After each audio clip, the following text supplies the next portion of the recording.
waxaa la yidhahdaa maxkamad furan oo dadka imaan karaan cidda danaynaysa iyo cidda maxaa la yidhaahdaa cilmi ahaan u danaynaysa cidda kiis ahaan u danaynaysa ay ka soo qaybgeli karaan ayaa mar kasta aan soo bandhignaa sidaas darteed inta nuxurka dood kasta oo ka dhacaysa meesha haddii ahaaleed in eedaysanaha loo jeedinayo eedda loo haysto jawaabta uu ka bixinayo nuxurka eedda qayranka iyo nuxurka maxaa la yidhahdaa xeeryaaliyaha eedaynayo ayaa la sii daayaa say dadka faham guud uga helaan waxa meesha ka socdo saas darteed anaga mar kasto ma sharaxno waxa maxaa la yidhaahdaa ka dhacay maxkamadda maadaama aan babandhigno oo dadkuna ay u furan yihiin waxa meesha ka dhacay nuxurkoodana aan meediya ahaan u gudbinno qofka marka raba inuu faham guud qaato oo caqli wanaagsan ku fiirinayo wuxuu ka heli karaa faham fiican waxa ishkaalaad ka galana cidda ay qusayso markaas weydii karaa balse cidda aanan danaynayn inay faham fiican ka hesho oo rabta in ay maxaa la yidhaahdaa aragti kaloo gaara iyo dan gaara ka raadinayso haddee sharaxaad kasto 100 sabab kale haddaad u sheegtane wixii ka dheefaysa male maxaa yeelan inay meelo caddahay meelu ka madow waa la yidhahdaa ayadoo taa jirtaan waxaan rabaa 2 arrin oo isbuucan 2 maalin iyo 3 maalin la soo dhaafay aad isku daba taalay in aan maxaa la yiraahdaa ka dhaho erayada ku habboon inaan ka dhaho maalintii axadda ay ahayd oo maalintii axadda ay ahayd anigoo xaafadayda jiifay xilliga aroortii ayaa markaan hurdada ka kacaya waxaa la ii soo diray nin aad aan saaxiib u nahay oo siyaasi ah ayaa wuxuu ii soo diray linkigaasi wuxuu soo raaciyay eraaha cadaaladaan rabnaa kiiskan dib ha loo fiiriyo ah markii aan fiiriyey linkigaasi wuxuu ka hadlayay nin maxaa la yiraahdaa sarkaal hore ahaa odayaal dhaqan oo ka qaylinayo xukun lagu riday nin sarkaal hore ahaa oo afkow la dhahayay ninkaasi ayay ka qaylinayaan marka title-ka ciwaanka wuxuu ahaa odayaasha ay ku qaylinayeen dhahayaan nuxurkooda wuxuu ahaa xukunka maxkamadda dagaalan ka xignaa macnaha sidaasay ahayd macnaha nin kaloo saaxiibkay ahaa isla linkigaas uu ii soo diray 2 saac kadib waxaa haddana la ii soo diray linkiyo kale oo meediyaha iyo warbaahinta markaas aad u qabsaday iyagana dad dhahayo wiilka nagi la dilay qofka loo xukumay oo shabaabka ah ma aha keeni aan rabnay in loo xukumo mid kale in loo xukumo oo aan rabnaa jira kaasaan rabnaa in loo xukumo nuxurka saas oo ahay macnaha ninka shabaabka la xukumo ma rabno shabaab maskiina waaye nin kale oo maqan oo la sii daayaan rabnaa in loo xukumo saas waa nuxurkoodu ahay labadaas dhacdo marka aan tanka hore sheego kood ku hormaro ninka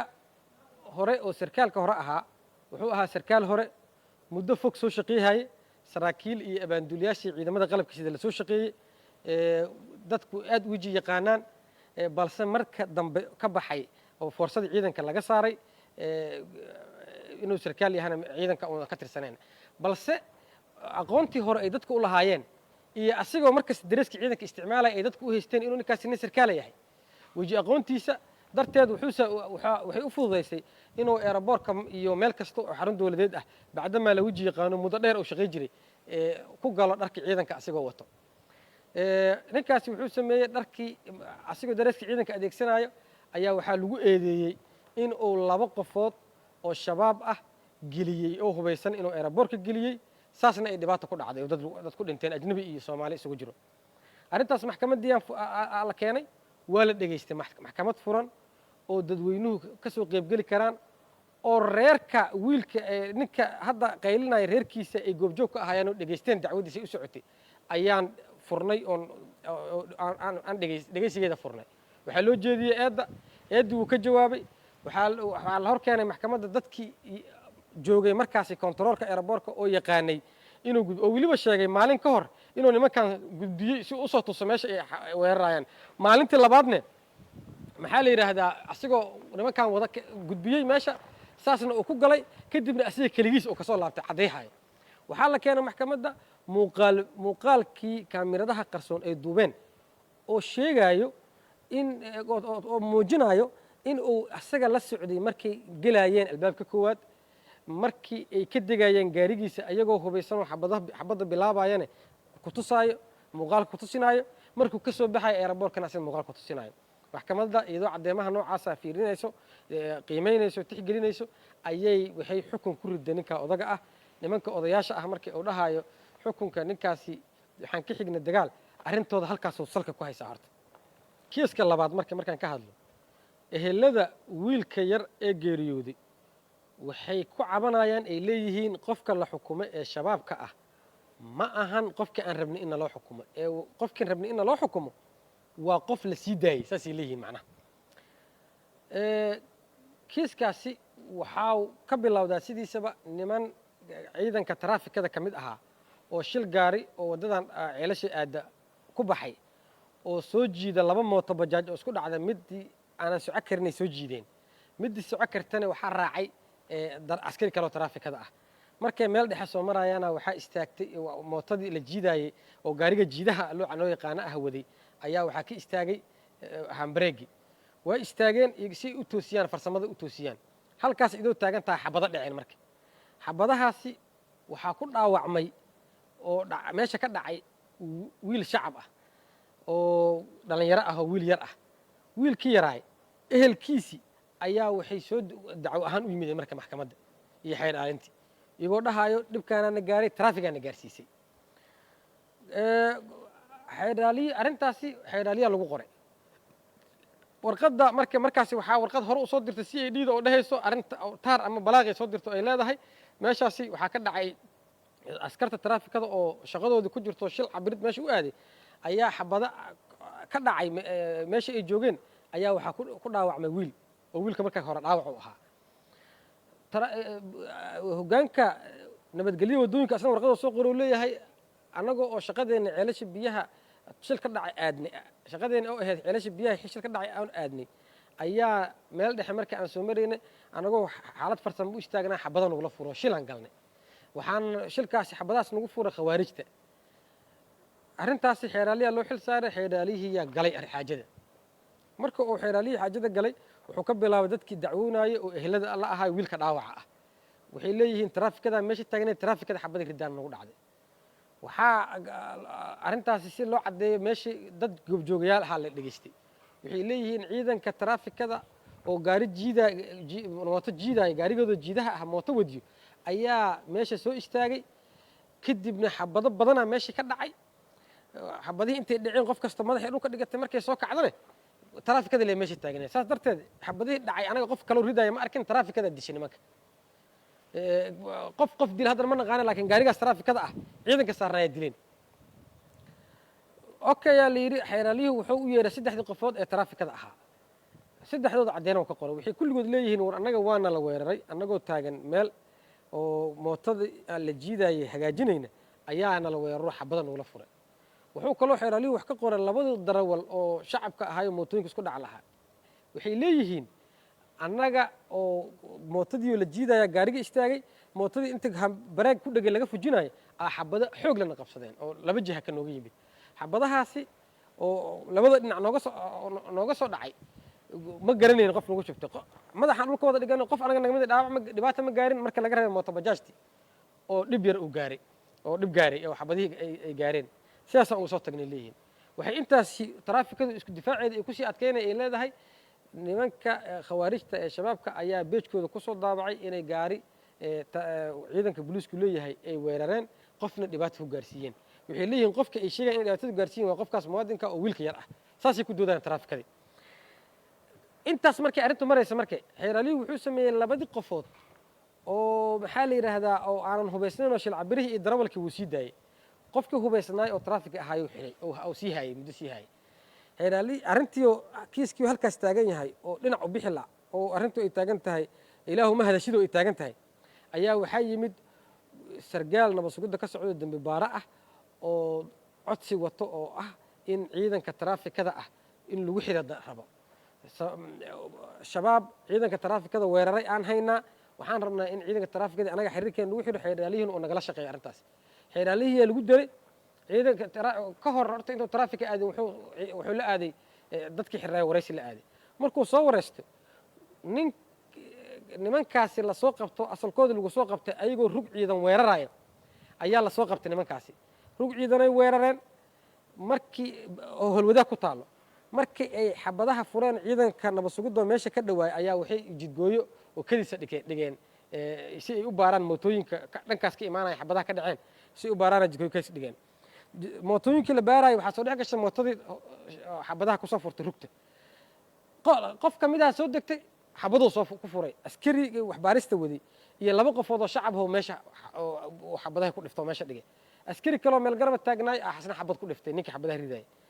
waa la kala cararay xabadihii maadaama la isdhaafsaday nimankan gadaal u carareen kuwana gadaal u carareen ciidankii ammaanka dhan gacankaa la isgelshay in niman dhaawac ah ay fakadeen oo xabadaha ay rideen oo shabaab ah nimankii markay fakadeen gaari kalaa ninkii lagu sii qaaday asagoo gaari lagu wado oo yaqshi dhinaceeda asoo kasii baxaya waxaa la qabtay ninkii dhaawac ahaa waa la ogaaday ninkii askariga iyo labada qofood oo shacabka xabadaha kusoo dhiftay inuu yahay waxaana hore ciidamadu kuwa foojigan ahayn waxay dhaheen halkaa u wada horta nageey wuxuu geeyey guri ay joogaan nin kale oo hore nin kale u dilay oo fagax qof ku dilay oo la raadinayay dhaawiciisi u yaallo dhakhtar loogu talagalay in uu gargaarka degdega u fidiyo uu joogo iyo ilaa 8 ruuxa la soo xiray oo mid haweenta nimankii markay ninkii koowaad oo xabadaha nimanka askariga iyo ku dhiftay maxaa la yiraahdaa labada qofood oo shacabka ahay waa la weydiiyey waa la wareystay wareysigiisa wuxuu ku sheegay siduu xamar uga shaqeynaya ku sheegay wuxuu sheegay ramadaankii laga soo bilaabay ilaa ay marka la qabanayo in uu 10 weerar oo arbushaad ah oo maxaa la yiraahdaa ka geystay magaalada muqdisho iyo daafaheeda asaga iyo kooxdiisu ay geysteen macnaheedu waxaa waaye arbushaadu qofka intuu rugta ciidanka soo istaagaan ama meel ciidan iska taagan yihiin oo sii jeeda inta soo istaagaan inuu qofka reeshada u qabta qasnada xabada ku jirto oo ku dhameeyo kadibna hor uga cararo markii ay xabadu dhamaato oo meesha ka cararo macnaheedu 10 qof sheeka markuu ka soo sheekeenay sheekadii sagaalaad wuxuu ku sheegay baabuur traffic oo jiidayo gaari mooto bajaaj ah oo meel taagan wadadan afgooy ceelasha ka imaato inay asaga iyo nin kaloo laba ka wato ay xabad ooda uga qaadeen ay ku fureen kadibna loo sheegay qof kamid ah inuu meesha ku dhintay saasna iyaga loogu sheegay halkaas uu sheegay xeer ilaaliyihii markii waxaa isku waafaqay doodii trafficada iyo galkii ay hay'adda nabad sugidda keentay iyo dadkii loo soo xiray nuxurkiisii ayaa isku waafaqay saas darteed qofkii traffiga ahaa ee u xirraay wuu sii daayey isagoo eedda kala laabtay oo warqaduu soo qoray uu leeyahay eeddi waa kala laabtay oo bacdamaa la helay dembiga loo haystay cid kale oo kaga caddiha la helay arrintaas markay dhacday dadkii eheladaa noo yimid eheladii waa cabashadoodii ii sheegeen waxaa la socday nin generaala dal iyo dibaddu ay iga soo waceen muuqaallo oo leeyihiin ninka la sii dayey heshiis laga galay ayaa aan haynaa ay leeyihiin ay soo direen wayna way ii yimaadeen waa qaabilnay waxaan u sheegnay shaqadiisay ku socoto qofkii wiilkoodana in qofkii marka hore asaga naftigiisa xeeraalihii ay soo xirtay oo ay ku eedeynaysay ay dembiga uga caddaa waaye qof kale oo shabaab ah oo ninku waana weerar dhahayna la helay saas darteedna maxkamad la saari doono marka waxaan u qaban karna waxay ahayd inay maxkamaddu yimaadaan waxaan kaloo u sheegnay xeer ilaaliyuhu markuu qofka dacweynayo oo maxkamadduna ay xirayso sababta loo xiraayo waxay ahayd in dembiga la hubiyaa qofkan dembigan ma galay mise ma gelin in la hubiyo ahayd waxba kama gelin laba qabiil oo bannaanka ku soo heshiisay bacdamaa oo ninkan leeyahay aniga ma gelin dembiga reeraha heshiiskooda ma quseeyo kiiska ma quseeyo reeraha haddii heshiiyayaan iyo haddaysan heshiinaynin midna maxkamadda iyo baaris intay socoto waxba kama gelin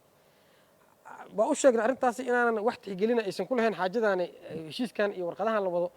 muuqaaladan la wado inay heshiiska wax tixgelina maxkamadda siinayna u sheegnay balse ay maxkamadda ay ka soo qayb galaan arrintii maxkamaddii la dhageystay eheladu way ka soo qayb galeen oo hadda qaylinaya dacwadda dhegeysigeeda way ka soo qayb galeen way ogaadeen siday wax u dhacaayeen maxkamadda doodoodii dhageysteen way ogaadeen siday wax u dhacaayeen maxkamadda markay go-aankii lasoo gabagabeeyey waxaa lasoo bandhigay qofkii qiraalkiisii waxaa lasoo bandhigay meesha waxa ka dhacay waxaa lasoo bandhigay hubkii ay ku dagaalamayeen oo qoryo culculus ka mid yahay aakayaasha aakihii RPG qore ah bom maxaa la yiraahdaa daawadii lagu daaweynayo qofkan dhaawaca loogu talagalay inay isku dabiibaan waxaasoo dhan meesha maxkamadda la keenay waa lasoo bandhigay waa arki kartaan meediyaha way horaan usoo bandhignay dacwad qaadistii iyo wixii ku jiray nuxurkeedii inteeda badneed waa soo bandhignay intaas markay arrintu marayso marke oo go-aankii saas lagu soo gabagabeeyey go-aankiiyaan soo saarnay saasaan go-aanka ninkaani oo xukunka wuxuu ku soo baxay iyadoo la cogsanaayo maxaa la yidhaahdaa qofka eedeysanaha cadeemihii la korkeena maxkamadda idoo codsanayso waxaan soo saarnay marka maadaama dacwadii la dhegaystay xukunkanaan soo saarnay xukunka oo warbaahinta lala wadaagay ayaan soo saarnay marka waxaan rabaa dadku inay fahmaan laba arrin inay fahmaan la rabaa kiiskii koowaad oo ninka sarkaalka hore ahaa lagu eedeynayay dadka ehelada ah kiis furan oo ah dadka ehelada ah oo qaylinaayo intooda badan way joogeen waxay og yihiin oo caddeynta maxkamadda laga soo bandhigay ay ku arkayeen muuqaalkiisa oo asigoo gelinaya eeraboorka qofkii ragga hubaysnaa iyagoo ka degaayaan iyagoo xabadaha furaayaan ay arkayeen iyagoo saas u og ayay waxay qaylinayaan ka cabanayeen oo inay leeyihiin xukunka maxkamadda waxaan ka xignaa dagaal ay leeyihiin bal suurayso adiga marka qof aanan jirin oo aanan joogin macnaha oo aan wax dembiyaba loo haysanno caddayn loo haynin in la xukumo oo qof kale lagu bedelan la yidhahdo bal suurayso wax ka imaan kara say suuragal ku noqon kartaa ma suuragal ma noqon karta waa arrinta labaad oo inay aad loo fahmay ay tahay waxaa waaye dadka ehelada ah oo ku doodayo qofkaan rabna lama xukumina kan kalaa la xukumay qofka ay rabaan in la xukumay iyo kan loo xukumay horta waa isku reer waa isku deegaan waa isku degmo markii qabiilka iyo reerka loo kaco waa aniga naftigeyga hadda oo maxkamadda qaadaya markii reer loo kaco waxaan isku basal naqanaynaa oo hal dhinac iskula fiiqmaynaa wiilka marxuumka ahaa ee dhintay waxaan arkaya mar badan iyadoo laga sheekeyn la dhahayo qofka la xukumay waa reer aan reerkiisa ahayn lagu tilmaamayo ku ixtiraam horta reerkiise wax kala eed kala sameeya qofka reerkiisa iyo nasabiyadiisa ku ixtiraama oo sida uu yahay u qaata ayaan leenahay qofka markii anaga wax nagu qasbaya ma leh in aan maxaa la yidhaahdaa qof dembi galay inaan inta ka qaadna qof kale aan saarnay kaas waxaa saaray caddeen kanna waxaa ka qaaday caddeyn la-aantaa ka qaaday macnaha caddeyntii markii hadday isbedeli karto la heli karo caddeyn kale kana la saaraa kana laga qaadahay naqanaya waa maxkamad naga duwan in loo dacwoodaa markaas laakiin intaas markay marayso waxaan rabnaa maanta soomaaliya waxay taagan tahay markii laga bixi lahaa cadaalad iyo sharciga sarreeyo iyo cadaaladaan rabnaa oo afka baarkiisa ah markii laga bixi lahaa ay taagan tahay maanta waxay taagan tahay markii sharciga la dabaqi lahaa qof la xiray oo la dacweeyey oo la eedeeyey iyo sharciga dhexdiisa marka laga bixi lahay ayay taagan tahay waa lagu dhex jiraa qofka xiran iyo sharciga dhexdiisa hadda lagu dhex jiraa saasna sax maaha waxaa la rabaa qofka sharciga inuu eedeeyo oo lagu eedeeyo sharcina lagu difaaca la rabaa marka la difaacayo waxaa ku dhex jira marka oday dhaqameedaa ku dhex jiro waxaa kaloo ku dhex jiro siyaasiyaa ku dhex jiro siyaasiyiinta qaaraa ku dhex jiraan oo siyaasiyiinta kulli hataa ma dhehayno oday dhaqameedka marka la aado oday dhaqameedka waa mahadsan yihiin dalkan oo qabaa'il u kala xiran oo la hubaysan yahay oo laisdilaayo ayay wax badan soo dhaafiyeen ay ka samadooneen ay wax badan wanaagsan oo badan ay kasoo talsheen hadda dawlaa timid waddadii ahayd oday dhaqameedka inuu xalliyo waxa waa laga gudbay waddadaasi waxay naqatay waddo hore ka xiran oo aan ceelna geynin waddo madhalaysahay naqatay in qof dilay oo gacan ku dhiigla ah laga ergeeyo la yidhaahdo cidda uu ka dilay inta loo tago loo dhaho hadda ka hor idinkaba wax naga disheen ee kan hadda aan ka dilna kii aan naga disheen u qaata hadda dhow midkaa naga dili doontaan kan hadda wax dilo u qaata in saas la yidhaahdo waddadaas waddo madhalaysa oo xiran oo aan ceelna geynin naqatay naga dhaafa naga daaya arrinta siyaasiga marka siyaasaddu waxaa loogu talagalay inay danguud ka shaqayso siyaasiga aan danguud ka shaqaynaynin mushkiladuu qayb ka yahay horumarkuu kud ku yahay hasha waxaa la yidhaahdaa hasha kudna waa dilay waxna waa u heliyaanaa la yidhahdaa soomaaliya mushkilaadka iyo dhibaatooyinka ka jiro waa badan yihiin ama argagixiso dheh ama gacan shisheeye dheh ama waxaas dheh ama wax kastoo la dhaho markii boqoley loo sameeyo siyaasiga aan danta guud ka shaqeeyhaynin dhibaatada uu soomaaliya ku haayo oo hashii maandeeq ku luntay ayaa ka badan dhammaan waxa kale ayaa ka badan saas darteed waxaan rabnaa siyaasiyiintu inay wadda